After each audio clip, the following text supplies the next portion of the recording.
Hello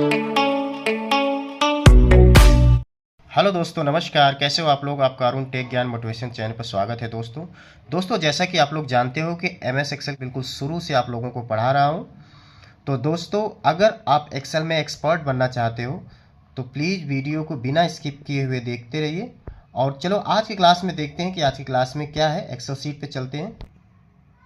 दोस्तों, Excel seat पे हम आ चुके हैं और इसमें इंसर्ट टैब में मैंने सारे की बता दिए। जितने भी इसमें टूल्स है सबके बारे में मैंने बता दिया है। थर्ड होम टैब में जितने भी टूल्स है मैंने बता दिए। अगर आपसे क्लास मिस हो गई है, आप क्लास को रिवाइज करना चाहते हो तो वीडियो के डिस्क्रिप्शन में प्लेलिस्ट का लिंक है, वहाँ से जाके आप देख सकते हो दोस्तों। ठीक है, आज की क्लास में हम पेज लेआउट के बारे में जानेंगे। पेज लेआउट होता क्या है दोस्तों? पेज लेआउट से सीधा सीधा मतलब ये होता है दोस्तों कि जब भी हम पेज सेटअप करते हैं, प्रिंट देने के लिए पेज का सेटअप करते हैं, तो वहाँ पे पेज लेआउट का हम जितने भी इसमें की दी हुई है, जितने भी बटन हैं, उनकी ज़रूरत पड़ती है हमें। तो सबसे पहले देखो थीम है। ये जो शीट है, इसको अगर हम इसको सेलेक्ट कर लेते हैं, यहाँ पूरा मार्कशीट है, जैसे मैंने एक प्रिपेयर करी है आप लोगों को कि अच्छी तरीके से समझ में आए। तो ये मैंने मार्कशीट एक प्रिपेयर कर ली है, तैयार कर ली है। और यहाँ पे ये थीम है, थीम्स में जाएंगे। मैंने इसको सेलेक्ट कर दिया है। तो आप देखोगे कि इसमें थीम में क्या होता है कि इसमें फ़ॉन्ट, कलर और इसकी जो स्टाइल है वो चेंज होता है सब में। जिस पे आप सेलेक्ट करोगे, जैसे सपोज दैट मैं पहले वाले पे ऑफिस पे करते हैं, तो ये पहले जो हमने बाय डिफ़ॉल्ट जो ऑफिस की तरफ से होता है वो इसमें जैसे हमने अभी नॉर्मली बनाई है उस शीट पे उसी जैसी फॉर्मेटिंग होगी इसकी। अगर इस पर करते हैं, देखो इसकी चेंज हो जाएगी फॉर्मेटिंग। इसमें देखो इसकी फॉर्मेटिंग ऐसे चेंज हो रही है। जिस पे हम क्लिक कर रहे हैं उसके अकॉर्डिंग ये यहाँ पे चेंज हो रही है। तो यहाँ से हम इसको चेंज कर सकते हैं दोस्तों। ठीक है, जिस पे हम रखना चाहें उसके हिसाब से उसके अकॉर्डिंग हम कर सकते हैं। दूसरी दोस्तों ये है, ये तो एक साथ पूरा इनबिल्ट है, इसमें सारी चीज़ें हैं। ठीक है, थीम में उसी तरह ये कलर्स है, फ़ॉन्ट है, इफेक्ट है, ये तीनों को मिला के एक बना हुआ है। और ये अलग, इनका अलग अलग करके यहाँ पे दिया हुआ है। ठीक है, जैसे हम केवल कलर चेंज करना चाह रहे हैं, कलर पे करेंगे, जैसे हम कलर करेंगे वैसे यहाँ पे हो जाएगा जो भी हम चाहते हैं। जैसे ये चाहते हैं, इस पर क्लिक कर देंगे तो ये हो जाएगा। वैसे फ़ॉन्ट का है, फ़ॉन्ट पे हम जो फ़ॉन्ट रखना चाह रहे हैं ये फ़ॉन्ट यहाँ से चेंज हो जाएगा। ठीक है, ऐसे रखना चाह रहे हैं ऐसे हो जाएगा, ऐसे रखना चाह रहे हैं ऐसे। ठीक है, ये फ़ॉन्ट का हो गया। और ये इफ़ेक्ट का है, यहाँ से हम किसी पे करेंगे इसका इफ़ेक्ट चेंज होगा पिक्चर का। ठीक है, तो ये तीनों का एक, तीनों मिला के एक कम्बिनेशन का ये है। और ये इसको तीन अलग करके तीन पार्ट बनाया हुआ था। ये दोनों जो थीम में दोनों चारों जो की है इसका एक ही यूज है दोस्तों। ठीक है, तो इसका मतलब आप समझ गए यहाँ पे। अब दोस्तों बारी आती है मार्जिन का। दोस्तों जैसे मार्जिन के बारे में मार्जिन अगर देखना चाहें, जैसे मार्जिन है। अब मार्जिन के देखने के लिए सबसे पहले इसमें पेज लेआउट में जाएंगे। यहाँ पे आप देखोगे नीचे यहाँ पे एक नॉर्मल का होता है और यहाँ पे एक पेज लेआउट का होता है और एक होता है ये पेज ब्रेक प्रीव्यू का। तो यहाँ से हम पेज लेआउट पे जाएंगे। ठीक है, देखो ये पेज लेआउट यहाँ से आ जाएगा इसका, मार्जिन को समझने के लिए। नहीं तो अगर इसमें जाएंगे व्यू में, तो इसमें भी देखो पेज लेआउट का ऑप्शन होता है, यहाँ से भी हम जाके देख सकते हैं। ठीक है, तो यहाँ से भी देख सकते हैं और यहाँ व्यू में जाके यहाँ से भी पेज लेआउट कर सकते हैं। ठीक है, तो दोबारा से हम इसी पे पेज लेआउट पे रहेंगे।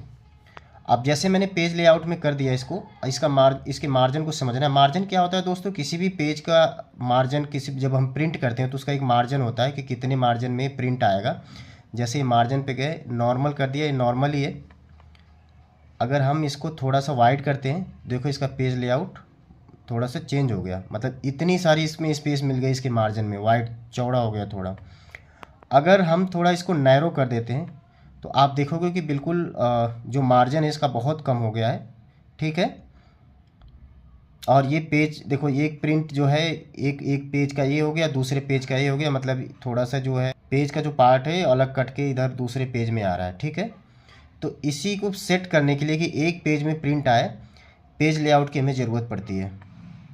ठीक है, तो यहाँ से हम नॉर्मल कर दिए। अगर हमें पेज कस्टम में जाएंगे, अगर दोस्तों हमें मैनुअली चेंज करना है इसके मार्जिन को, तो कस्टम में जाएंगे और यहाँ पे देखो पेज का मार्जिन है, टॉप में कितना हम मार्जिन रखना चाह रहे हैं। ठीक है, और बॉटम में कितना रखना चाह रहे हैं, हेडर कितना रखना चाह रहे हैं, राइट कितना, फूटर कितना, लेफ्ट कितना। अगर सब में 0 0 कर देंगे तो कोई भी मार्जिन नहीं मिलेगा, इस पेज पे कोई स्पेस नहीं मिलेगा। तो इस तरह से हम मार्जिन का हम यूज़ समझ गए कि मार्जिन का यूज क्या है। ओरिएंटेशन में क्या होता है दोस्तों, ओरिएंटेशन में 2 ऑप्शन होते हैं। एक तो पोर्ट्रेट में होता है, जिससे मतलब ऐसे बिल्कुल A4 साइज में बिल्कुल ऐसे मतलब बिल्कुल सीधे सीधे पेज आएगा, पोर्ट्रेट में आएगा, मतलब एक ऐसे खड़े में आएगा। अगर लैंडस्केप करेंगे तो ये देखो पेज आ जाएगा, लेकिन ऐसे आएगा, लैंडस्केप में आएगा इसका प्रिंट। तो ये 2 ऑप्शन है, ओरिएंटेशन का और पोर्ट्रेट का। अगर हमें पेज सेटअप में अगर पोर्ट्रेट में नहीं आ रहा है प्रिंट, अगर हम देना चाह रहे हैं प्रिंट नहीं आ रहा है, तो हम इसे लैंडस्केप में करके प्रिंट निकाल सकते हैं। ठीक है, तो ये दोनों का ये यहाँ पे यूज है, पोर्ट्रेट और लैंडस्केप का। पोर्ट्रेट में बिल्कुल सीधे सीधे आएगा ऐसे, और लैंडस्केप में ऐसे आएगा प्रिंट। ठीक है, तो यहाँ से हम मार्जिन और ओरिएंटेशन का मतलब समझ गए। अब दोस्तों यहाँ पे बात आती है, यहाँ पे दोस्तों साइज। दोस्तों यहाँ साइज से मतलब ये है कि साइज से क्या होता है कि हम किस साइज में प्रिंट देना चाह रहे हैं। ठीक है, A4 साइज में दे रहे हैं, A5 में देना चाह रहे हैं, एनवलप में देना चाह रहे हैं, लेटर में देना चाह रहे हैं। तो यहाँ पे आप देखोगे हमेशा कि हम A4 साइज में ही सेलेक्ट करके प्रिंट देते हैं, क्योंकि मार्केट में नॉर्मली हम देखते हैं कि जो भी नॉर्मल पेपर यूज होता है A4 साइज का ही होता है। तो हम A4 साइज में हम प्रिंट दे सकते हैं। कभी कभार जब ज़रूरत हमें पड़ती है कि स्पेसिफिक अगर कोई हमें प्रिंट देना है अलग साइज़ से, तब वहाँ पे उस लेवल का उस साइज़ का हम वहाँ से मार्केट से परचेज करके पेपर लाएंगे। जैसे B5 में देना है, B4 में देना है, या एनवलप साइज में देना है, तो उसके अकॉर्डिंग मार्केट में पेपर अवेलेबल है, वहाँ से हम पेपर परचेज करके स्पेशली उसका हम प्रिंट दे सकते हैं यहाँ पे साइज़ सेलेक्ट करके। ठीक है, उसी लेवल का हमारे पास प्रिंटर भी अवेलेबल होना चाहिए कि जिसमें सारे फंक्शन हो। ठीक है, तो इस तरह से दोस्तों यहाँ पे आप साइज का मतलब समझ गए।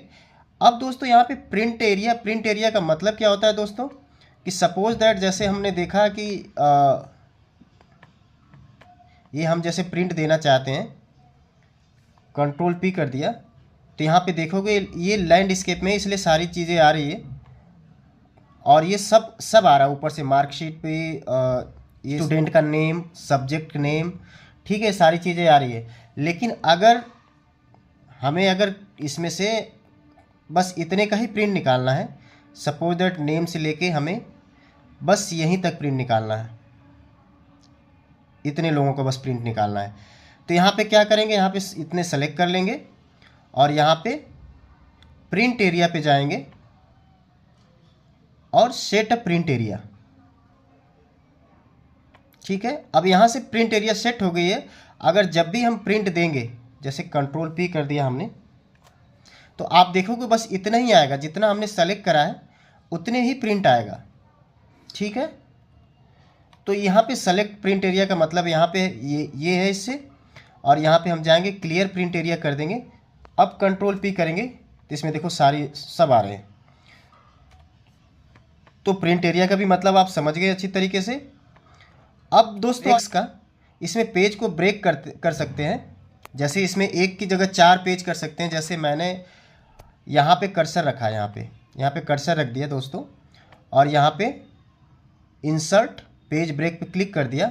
अब इसमें आप देखोगे, थोड़ा सा छोटा कर देते हैं, देखो इसमें 1 2 3 4 पेज ब्रेक हो गए। बीच से जब पेज ब्रेक हो गया तो इसमें 4 पेज बन गए।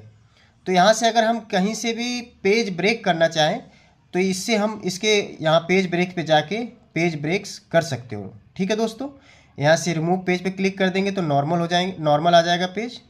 ठीक है, नॉर्मल पे यहाँ पे क्लिक करेंगे, यहाँ से नॉर्मल पे, और ये नॉर्मल हो जाएगा। ठीक है, अब दोस्तों बैकग्राउंड का ऑप्शन है, जो बैकग्राउंड का मतलब ये है कि जैसे हम क्लिक करेंगे, अगर पिक्चर इसमें कोई बैकग्राउंड देना चाह रहे हैं, तो हम अगर सिस्टम में कोई भी इमेज सेव करके रखें, जैसे इसको हमने इंसर्ट कर लिया यहाँ पे। अब देखो इसके बैकग्राउंड में जब भी हम प्रिंट करेंगे, इसके बैकग्राउंड में ये पीछे प्रिंट आएगा। जब भी हम प्रिंट करेंगे तो इसके बैकग्राउंड में ये आएगा। तो ये तो बिल्कुल थोड़ा सा अटपटा सा दिख रहा है। कोई हल्की, जैसे कि कोई वैसे नॉर्मल पिक्चर जो हल्के कलर की हो, उसको बैकग्राउंड में रखना चाहें तो आप इंसर्ट कर सकते हो। बस मैंने आपको समझाने के लिए, मेरे पास यही पिक थी तो मैंने इसको इंसर्ट करके बता दिया कि बैकग्राउंड का यूज क्या है। ठीक है, कंट्रोल Z करके वापस आ जाएंगे तो बैकग्राउंड का मतलब आप समझ गए, मतलब कि अगर हम कोई पेज सेटअप करें, प्रिंट देना है, उसके बैकग्राउंड में कोई पिक्चर्स लगाना चाह रहे हो तो वहाँ पे लगा सकते हो। जैसे हम कोई वीडियो बनाते हैं या कुछ करते हैं, उसके बैकग्राउंड में एक हल्की म्यूजिक लगा लेते हैं, उसी तरह ये बैकग्राउंड इसकी सेट कर सकते हैं किसी भी इमेज से। ठीक है। अब दोस्तों यहाँ पे प्रिंट टाइटल का मतलब क्या है दोस्तों, थोड़ा सा इस पेज को और बड़ा कर लेते हैं इसको, तो आपको ज़्यादा समझ में आएगा। हमने कंट्रोल PC करा, कॉपी हो गई, और बड़ा बना लेते हैं।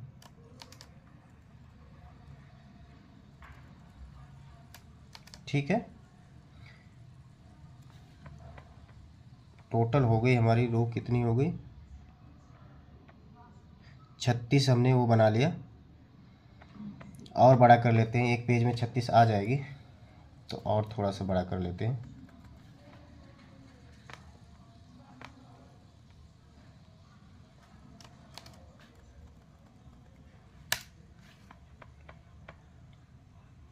अब हो गई 45। अब दोस्तों देखना यहाँ पे प्रिंट टाइटल का क्या यूज है। जैसे हम कोई भी प्रिंट देते हैं, कंट्रोल P कर दिया, और इसको पेज सेटअप में हमने इसको पोर्ट्रेट कर दिया। ठीक है। अब ये यहाँ पे देखो, यहाँ पे 4 पेज में आ रही है। पहले इसको सेट करते हैं दोस्तों। देखो यहाँ पे सेट करने के लिए यहाँ पे मैंने आपसे बताया था कि यहाँ पे ओरिएंटेशन में पोर्ट्रेट या लैंडस्केप में करते हैं, तो इसको हम लैंडस्केप में करेंगे क्योंकि इसका प्रीव्यू सही नहीं आ रहा है, एक पेपर कट रहा है। तो यहाँ से हमने लैंडस्केप में कर दिया, और हम यहाँ पे कंट्रोल P करेंगे नॉर्मली। तो देखो इसमें 2 पेज में आ रहा है। अब 2 पेज में आ रहा है, इसमें देखो पहले वाले पेज में तो यहाँ पे ये नेम, सब्जेक्ट का नेम और ये सारी चीज़ें आ रही है, ऊपर हेडिंग भी आ रही है। लेकिन दूसरे वाले में देखो यहाँ ऊपर में कौन सी सब्जेक्ट है, ठीक है, उसका पता नहीं चल रहा। यहाँ पे टोटल का है, किसका है, कुछ पता नहीं चल रहा। इसके ऊपर मतलब टाइटल्स नहीं आ रहा, सीधे सीधे मतलब ये है। तो इस टाइटल को लाने के लिए स्केप करेंगे। टाइटल्स को लाने के लिए यहाँ पे टाइटल पे क्लिक करेंगे, प्रिंट टाइटल पे, और यहाँ पे ये कह रहा है कि print area, print title, row two repeated top, column two repeated at left. मतलब हमें रो का जो है, रो टॉप में जो रो है, ये रो है, इसका हमें टाइटल्स चाहिए। तो हम क्या करेंगे, यहाँ पे इस पे कर्सर रखेंगे, यहाँ पे रो पे, और इसको ऐसे देखो सेलेक्ट कर देंगे, और इसे क्या कर देंगे यहाँ से ओके। अब जैसे हम कंट्रोल P करेंगे दोस्तों, जैसे ये पहला पेज है, देख पा रहे हो पहला पेज है। अब दूसरे पे जैसे हम टिक करेंगे, देखो दूसरे पे भी name, Hindi name, English, math, ये फिजिक्स आ गई। तो हमें समझ में आ गया कि फिजिक्स का नंबर है, मैथ का नंबर है, इंग्लिश का नंबर है, हिंदी का नंबर है। ठीक है दोस्तों, स्किप करेंगे और दोबारा से पेज पे आ जाएंगे वापस। तो यहाँ पे प्रिंट टाइटल का भी मतलब आप समझ गए। तो दोस्तों वीडियो बहुत लंबी हो चुकी है, तो आज यहीं तक रहने देते हैं। नेक्स्ट क्लास में हम आगे की जो है जो भी स्विच है, की है, बटन है, उसको बार बताएंगे कल की क्लास में। तो दोस्तों यहाँ तक वीडियो में बने रहने के लिए बहुत बहुत आप लोगों का धन्यवाद दोस्तों ऐसे ही वीडियो को देखते रहिए दोस्तों। अगर आपको एक्सेल में एक्सपर्ट बनना है दोस्तों, तो आप ऐसे ही वीडियो को देखते रहिए बिना स्किप किए हुए। मैं इस चीज़ का गारंटी देता हूँ कि अगर आप मेरी वीडियो को प्रॉपर देख लिए स्टेप बाय, तो आपको एक्सेल में एक्सपर्ट बनने से कोई नहीं रोक सकता दोस्तों। ठीक है दोस्तों। तो दोस्तों अगर आप मेरे चैनल पे नए आए हो या आपने अभी तक चैनल सब्सक्राइब नहीं करा है, तो प्लीज़ चैनल को सब्सक्राइब कर लीजिए। आपके लिए ऐसे ही नई नई ट्रेंड टेक्नोलॉजी से जुड़ी हुई वीडियो लाता रहूँगा दोस्तों। ठीक है दोस्तों। बाकी वीडियो आपको हेल्पफुल और अच्छी लगी हो तो अपने दोस्तों, अपने रिलेटिव को जो कंप्यूटर सीखना चाहते हैं, उनको शेयर करना ना भूलें दोस्तों। Thank you for watching this video. Thank you.